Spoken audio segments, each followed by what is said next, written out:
Do you find giving presentations difficult? PowerPoint, PowerPoint, PowerPoint. If so, here are 5 simple tips from psychology that will transform your presentations and leave your audience seriously impressed, or at least not asking you for that period of their lives back. Tip number 1, generate curiosity. Quick question for you. How do you get your presentations off to a great start? Having an audience turn up to your presentation is one thing. Commanding their curiosity so they don't quickly switch off is quite another. A quick and easy way of doing this is to frame the content of your presentation as the answer to a question or questions that will be of interest to the audience. This gives them an obvious payoff for listening to your presentation as a means to address the gaps in their knowledge. As a general rule, when you're using questions to generate curiosity, try to stick to the open-ended type that invite the audience to think about how their existing knowledge and experience might be used in a response. For example, at the outset of this tip, I asked you how you would go about getting a presentation off to a great start. By the way, I'd love to hear your response to this question in the comments section. Tip number 2, signpost the narrative of your presentation. Have you ever noticed how some presentations deliver a coherent message, whereas others leave you thinking, where is the speaker going, and more importantly, when do they intend to stop? I don't want to go on forever. The difference between these two types of presentations tends to lay in the way that the presentations are structured and how clearly their structure is conveyed to the audience. A clear structure is vital to a good presentation because if you throw seemingly disparate information at an audience, they will struggle to process and remember it. A simple way to improve the structure of a presentation is to provide an overview of its main sections or themes at or very near the beginning, and then signpost your progress through these sections or themes as the presentation progresses. That way your audience knows what to expect and can see the progress you're making through the narrative of your presentation in real time. Tip number 3, less is more. How much information do you think you should include in your presentation? Everything. If you believe that your role as a presenter is to transmit information, then you probably think that you should cram as much material into your presentation as possible so that you look knowledgeable and your audience doesn't feel shortchanged.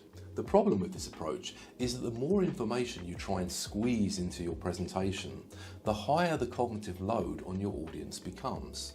Think of cognitive load as being the amount of mental effort that the audience needs to expend in order to understand the information you're trying to get across. It's vital that you manage the cognitive load of your audience, because if you don't, they'll just get overburdened and disengage. Unsurprisingly, an effective way of doing this is to reduce the amount of information the audience has to process at any given time by cutting out any unnecessary or extraneous material. A useful way of distinguishing between extraneous and essential information in your presentations is to use the assertion evidence approach, in which you lead each of your presentation slides with an assertion that the remainder of that slide then has to back up. No more, no less. This gives you a clear remit for giving the audience the information that they need to know, as opposed to telling them everything there is to know. Tip number 4, mix things up. How long do you think your audience can maintain their attention on your presentation? You have my undivided attention. If you've given an answer along the lines of 10 to 15 minutes, then I'm afraid you've bought into one of the biggest misconceptions about attention.